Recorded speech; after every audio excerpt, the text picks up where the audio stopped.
Bonjour à tous et bienvenue dans la Brève sportive. Absent depuis plusieurs semaines en raison d'une contusion aux côtes, Sébastien Haller, entré face à Zwolle le dimanche, fut loin des attentes de Ron Jens, l'entraîneur d'Utrecht. Précédé par sa réputation, le champion d'Afrique 2023, en délicatesse avec son physique, peine à porter la formation d'Utrecht. De quoi le déclasser dans la hiérarchie des attaquants, où il est passé de leader à son arrivée à troisième choix du technicien néerlandais qui s'est exprimé sur la situation de l'international ivoirien. Il vient de réintégrer l'équipe. En termes de conditions physiques et de temps de jeu, il n'est actuellement que le troisième choix. Il doit maintenir sa forme et être compétitif face aux autres. Cela passe par l'entraînement et les entrées en jeu. Absent avec les éléphants depuis la CAN 2025 pour cause de blessure, reste à savoir si Haller continuera de bénéficier de la confiance d'Emers Faé pour la fenêtre internationale du mois de mars.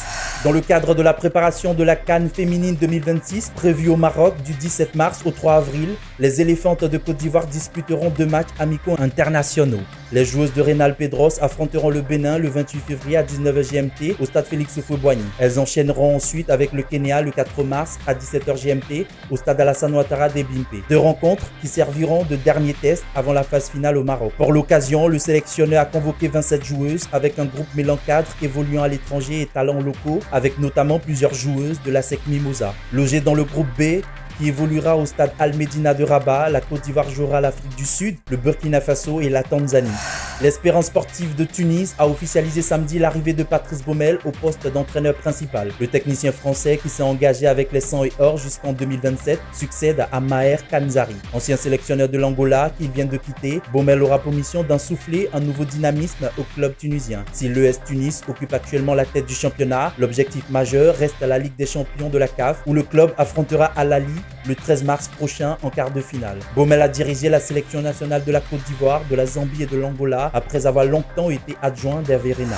À 4 mois de la Coupe du Monde 2026, Curaçao change de sélectionneur. Le néerlandais Dick Advocaat, âgé de 78 ans, a démissionné de son poste pour des raisons familiales. L'annonce a été faite par la fédération de Curaçao lundi 23 février dernier. Artisan de la première qualification historique de la sélection caribéenne au mondial, il est remplacé par son adjoint Fred Rutten, 63 ans. Connu pour sa carrière aux Pays-Bas, où il a notamment remporté la Coupe des Pays-Bas avec le PSV en 2012, Fred Rutten dirigera l'équipe dès le mois de mars à l'occasion d'un mini-tournoi en Australie. Plus petite nation jamais qualifiée pour une phase finale, Curaçao débutera la compétition le 14 juin à Houston face à l'Allemagne, dans le groupe E également composé de l'Équateur et de la Côte d'Ivoire. La traditionnelle cérémonie de présentation des vœux au ministre des Sports s'est tenue lundi 23 février au stade Alassane Ouattara d'Ebimpe. Une occasion saisie par Adjé Silas Mech, ministre des Sports, pour décliner les différents axes majeurs de l'année 2026. Face aux défis importants qui se profilent, il a appelé à la rigueur, à la responsabilité partagée et à une mobilisation collective autour d'objectifs clairement définis afin de consolider les acquis et de lever davantage le niveau du sport ivoirien. Pour 2026, il faudra mettre en action l'instauration de l'éthique et des valeurs du sport par l'accentuation de la lutte contre le dopage et de la création d'une cellule d'alerte contre le harcèlement, les violences et les discriminations. Soulignons que pour cette année, ce sont 16 chantiers qui ont été énumérés par le ministre des Sports afin de faire rayonner le pays et ramener des médailles.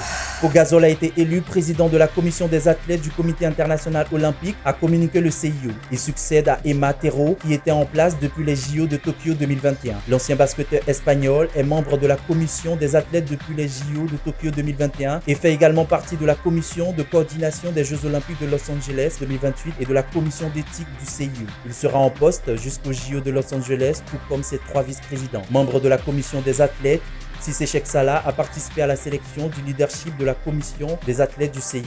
Au sein du mouvement olympique, ce comité joue un rôle central représentant la voix des athlètes du monde entier auprès du CIO et au-delà. La commission est composée de 23 membres. Scène surréaliste au thème du 8e de finale de la Coupe d'Eswatini.